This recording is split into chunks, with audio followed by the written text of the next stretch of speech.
Welcome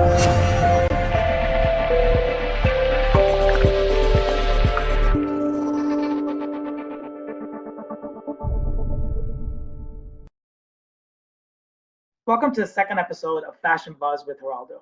Today I bring you Fresh from the company Rich Fresh. He is actually a clothing designer that designs for the likes of Hollywood stars, sports stars, and music stars. Here we have Fresh. Hey, what's up, man? Hey, how's it going? Fantastic. I want to get a phone charger real quick. All right, cool. Yeah, what's up, man? How are you? Pretty good, thank you. Thank you once again for taking the time out to meet with me here on Fashion Buzz with Geraldo.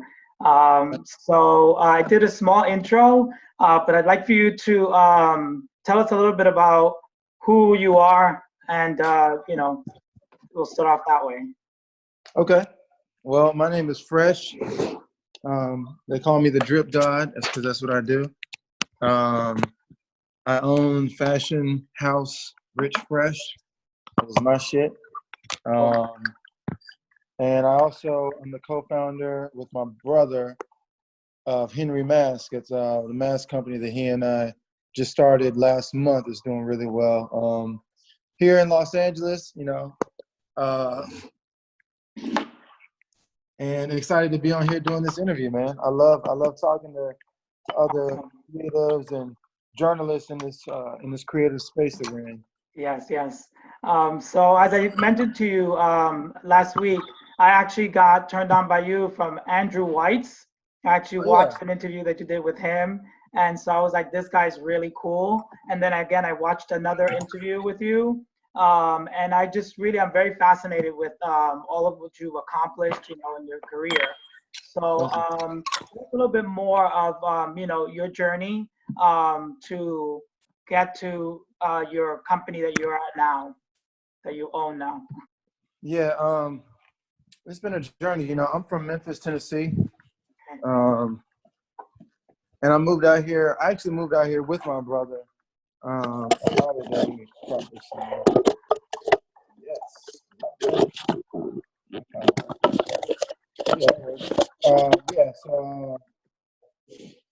moved out to California with my brother and my daughter in 2010. I had never been to California, but I always wanted. I don't know. I just always wanted something big and something dynamic, and so I like a challenge. But I'm a self-taught tailor. I've been sewing since I was 13. I just taught myself how to sew. Really got into it, and I've been a serial entrepreneur since I've been 20 years old. So I've had a string of different businesses, catering businesses to web design, all kind of shit. And but the thing that I did the most was tailoring. I was like the #1 guy for alterations in Memphis. By the time I was like 26. Like you bring your stuff to me, I'm gonna take better care of it than anyone else in the city, guaranteed.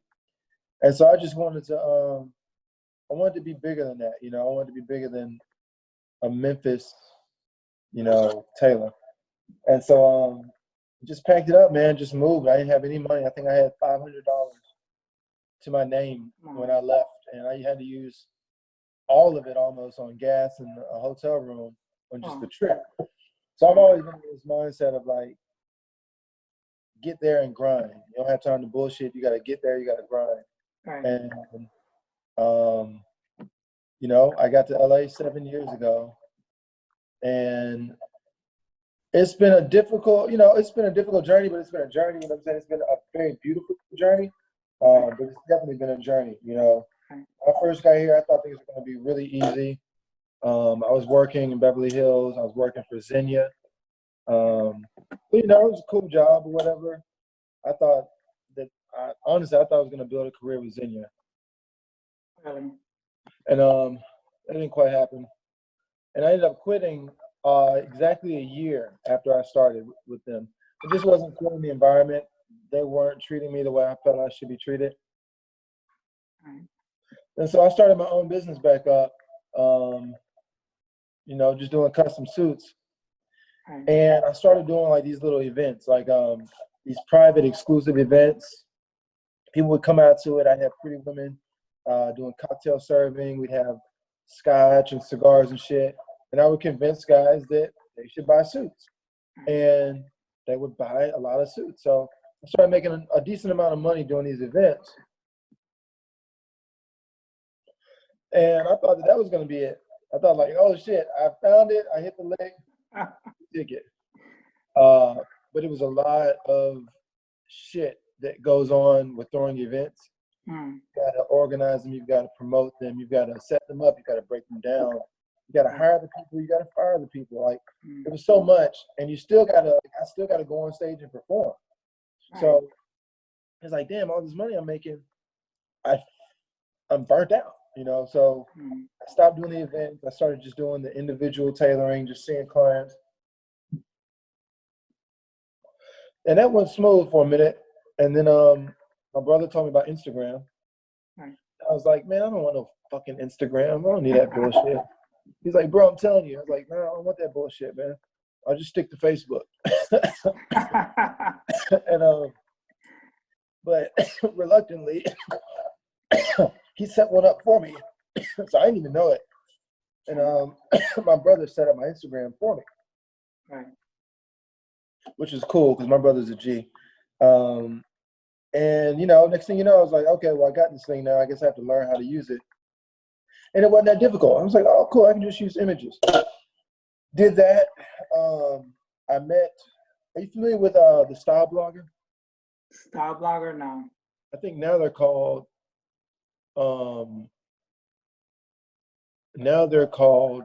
shit, it was the Style Blogger, and they created a custom line. I can't remember the name.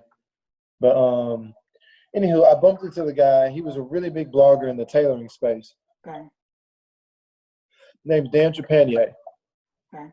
He was one of Esquire's best dressed men. I think it was like 2011.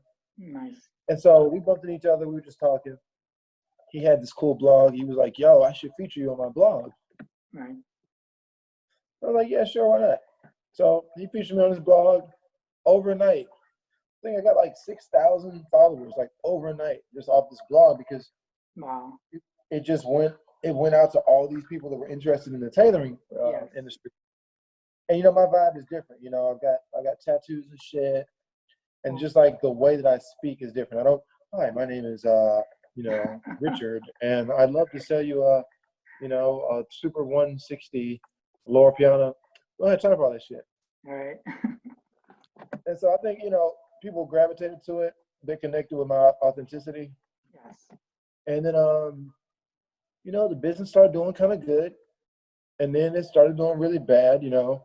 I had some problems that I hadn't resolved. You know, I had some depression issues I was dealing with. I had alcohol problems. I had some drug addictions, sex addictions. I had all kinds of just things that were holding me back. So I looked up one day and I lost it all. Like I lost everything. I was, you know, I had to move out of my apartment. There's a guy that works for me now. His name is Eli. I slept in Eli's office for 4 months, with no one knowing that I was there. Wow. And then, you know, I thought I'd figure some things out. I moved into an apartment with a buddy of mine, started doing things a little differently. And then I had a client. I guess this is one of the lessons I needed to learn. I had a client, very rich client, who basically he beat me out of $15,000. Yeah, he asked for a bunch of clothes,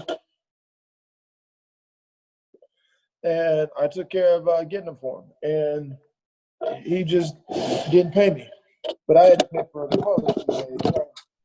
Didn't work out too well. Right. But then I was actually broke.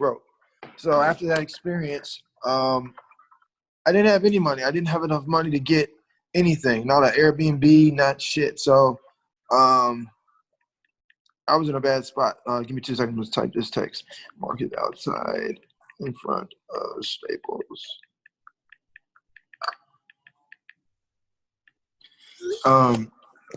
So yeah, I was in a bad spot, and you know, apparently I didn't have any real friends who would let me like come stay with them. So 3 months I was in a homeless shelter. Just like, not with any drug addictions, not with any, not with any addictions at this point. Just I don't have any more money. Like I'm completely tapped out, and Los Angeles is very expensive. Right. Even being homeless was expensive. Being homeless costs $15 a day. Costs $450 a month to be homeless. So it was an eye-opening experience. This was just in 2018. So, while I was in that predicament, I didn't spend a lot of time like with regrets. A little bit of time I spent being angry at the situation, but then I just figured that it was just part of life. It was part of my experience.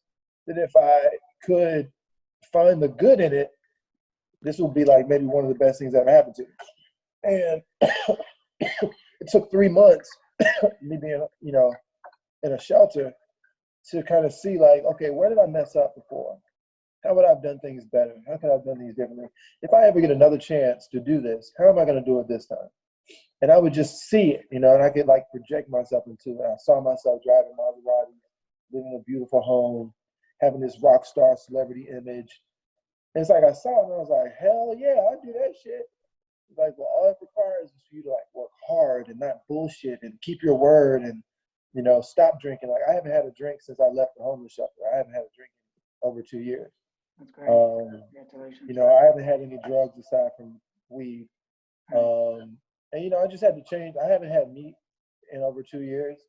So I just had to change who I was. Like I was getting what I kept getting, which was failure. I was a failure. I was a failure who knew how to dress well, but I wasn't like a successful person. I was just a good-looking failure. And so I had to change who I was in order to actually get a different, response and result in the universe. And I had to start acting like a successful person and start treating myself like a successful person, like not fucking things up, not having worries, not being apologetic. I haven't apologized in 2 years. Right. I just hold myself to a standard where I don't do anything that's worth apologizing for. So, and then, all thanks to God, in a very short period of time, I had made a substantial amount of money. I had, regained a much greater position in the industry.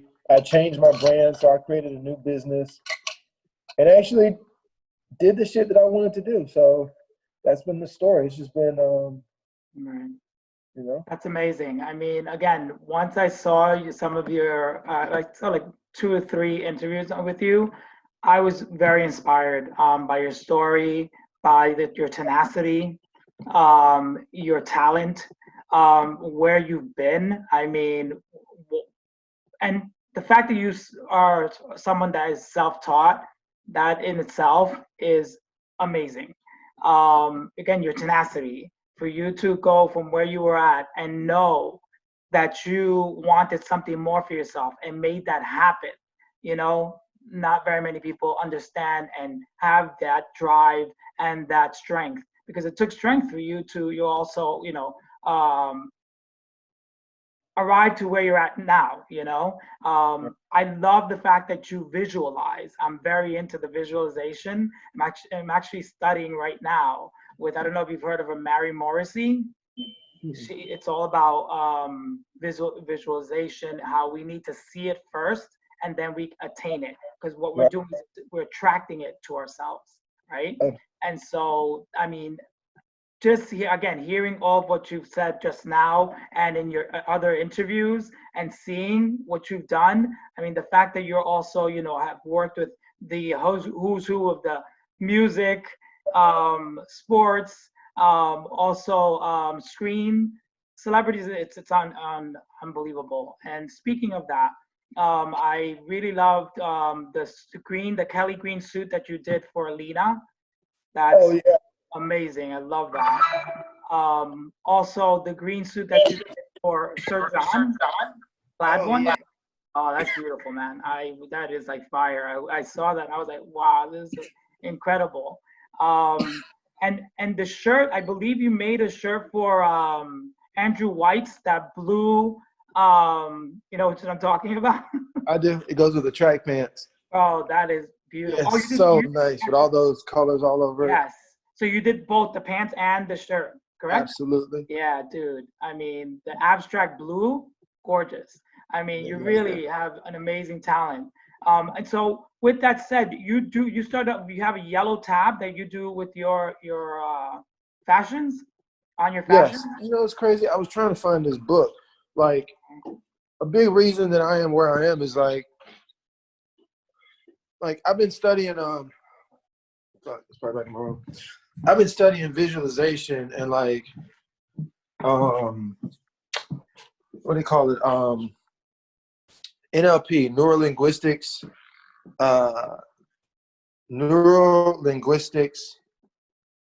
programming. Okay. It's like saying things or saying sounds or taking yourself to a space. God damn it, I cannot find the book. Anywho, I got The Secret in here.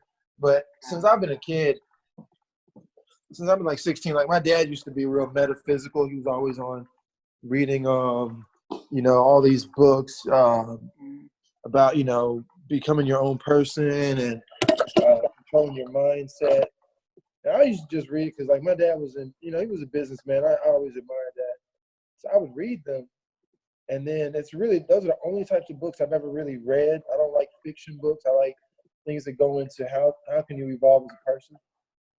And so it's funny. It's like I've had all the tools the whole time. I just wasn't using them. I was like bullshitting. And then when everything was taken, it's like, you know, I would sit up again in the shelter, like, you know, it was hard to sleep. This motherfucker's in there snoring like bears and animals and shit.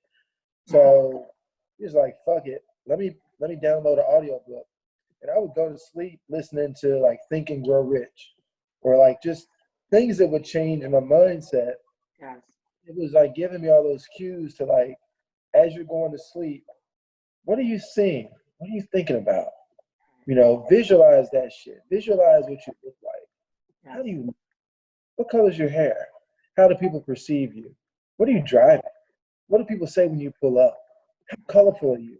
How do you live? What kind of, like all these things, you just have to like see this make-believe fictional thing that you will one day attain. It's like, because otherwise you're satisfied with whatever you receive because you think that that's something. Right. You know, when I used to not be a celebrity tailor. How about that? I used to just be a regular tailor that was broke and slept on his buddy's futon. Didn't have any money. Right. This is when I first got to LA. But after a period of time, I looked up and I said, man, I sure am working really hard and not making a whole lot of money.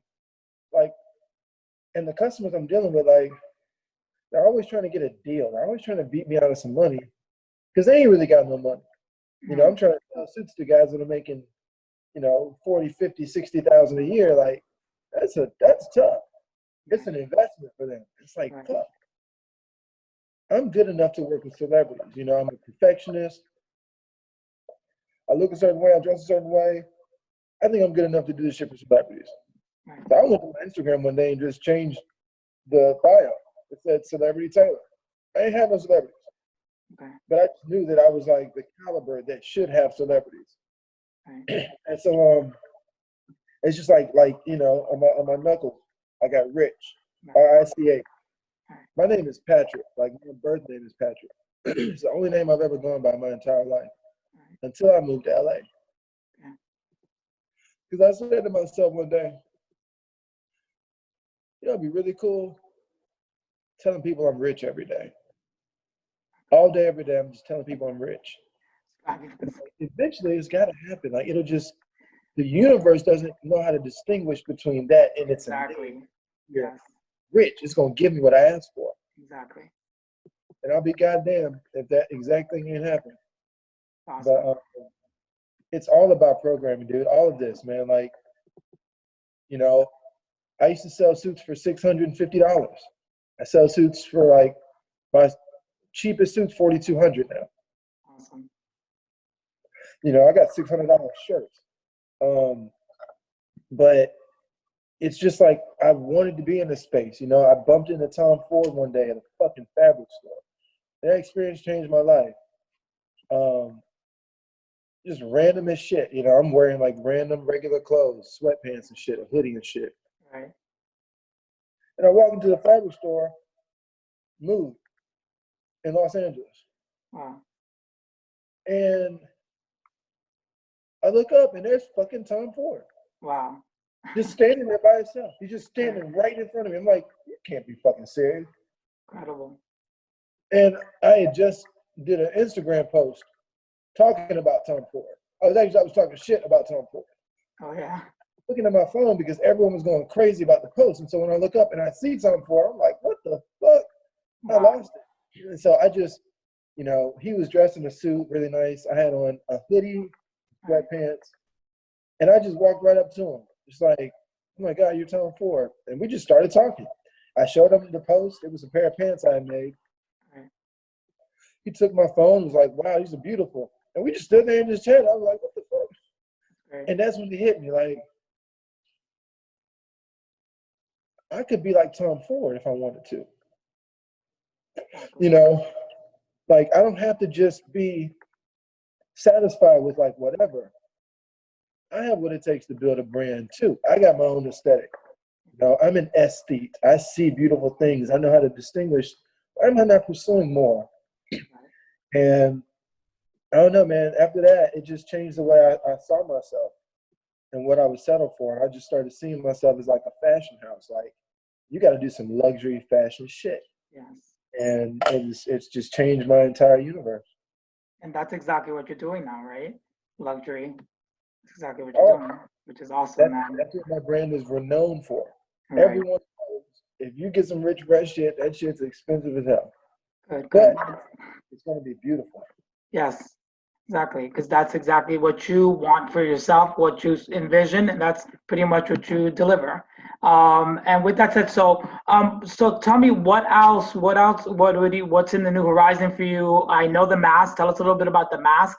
That's another reason why I wanted to speak to you. What's going on with the pandemic? Yeah, I'm like, do I have any masks on me? I've got one in my bag that I'm wearing. But yeah, so the mask, you know, it's such a funny story. My brother and I, my brother was asking me for like the longest. He's like, yo, you should do a mask. I was like, dude, I'm not doing a fucking mask. I had no intention on doing a mask. Wow. Not a Rich Fresh mask. It's just like, nah, man. Like, I see every single brand in America right now. Right. Oh, look at me, I'm doing masks. And I was like, I don't want to do that. You know, Right. I was like, it didn't feel authentic to me. It just didn't. It felt like I was just following what everyone else was doing, and I'm the antithesis of that. You know, so one day we looked up and we couldn't order any masks for our employees. Mm-hmm. You know, I have 15 tailors, so I was like, shit, that's a problem. So they're not going to be able to come into work. So then, when everything got shut down except for essential workers, my brother and I were talking, and a friend called and said that warehouses are having a hard time getting them. That maybe we can make some for some companies. And I looked at my brother and was like, man, let's see if we can make a mask. I went down to our factory. Turns out we had some polypropylene. So it's like this, you know, the medical grade material that they use for masks. I bought some for a project. And so I made a mask. And it was a nice mask. It was a regular surgical mask. It was beautiful. Mm-hmm. So my buddy, he was like, oh my God, I need some of those. He bought 500 of them. We were like, huh, okay. And then he was selling them to another factory and having to keep coming back and get more. So just by default, we ended up starting a mask manufacturing company. And then I just decided one day, like, you know what, man, I see this turning into something big. I want to have some type of give back. Like, what's our give back? What do we stand for? You know, and I called a friend, and she said that there are some nursing homes in Compton, which is it's a city. It's like next to LA, but don't have the kind of money LA has. So we were just like, all right, cool. It'd be cool if we could donate to like, people that need them like that, because they can't get them and no one's getting them for them. And so we just set out with this mission, like, all right, cool. Let's build out a site. Let's create like a new concept that's our concept. It's not a regular surgical mask, but it's something that's beautiful, but it's very protective. It does the job. It does above and beyond. Like, it's 3-ply. There's a filter layer. There are 2 different ways you can wear it. It's such a robust product, but we wanted to make it beautiful, and we wanted to make it sustainable. My shit's super expensive on the Rich Fresh side. I wanted Henry Mask to be something that anybody could have because they need it. And since we're able to make it here in Los Angeles, it's not a matter of, oh, you can order it. We should have some stocked by June. Right. You know what I'm saying? Like, exactly. So yeah, we built it. We built it out as a subscription model, and we got a humongous response. It's been somewhat overwhelming. It's just it's really cool how people are taking to it. Seeing people taking photos, doing videos. Well, they look amazing. You created yet again an amazing product there. It's really beautiful. I mean, you can use it, if you're going to work, you wear it with a nice suit, it still look amazing, So kudos to you for that as well. And so where can people find you other than Instagram? Where else can people find you if they are interested in reaching out to you for, to have something made, so on and so forth? Well, the best place to reach me is Instagram, because that's where you can actually get more familiar with who you're talking to. So I definitely recommend Instagram as a first stop. You can check me out at Rich Fresh. It's spelled the same way it sounds. Also, my website is richfresh.com. Again, same way it sounds. And then Henry Mask, which is also the same way it sounds. Okay. And you can check me out. You can see what's going on. We've got a really cool reality show that's going to be airing on Quibi very soon. So it's just going to be really tapping into the world of Rich Fresh and Henry Mask, and like, what are we doing? What are we building? How are we going about doing it? So I'd be excited to have you guys tune into that for real. Yeah, definitely have to go check that out as well. Well.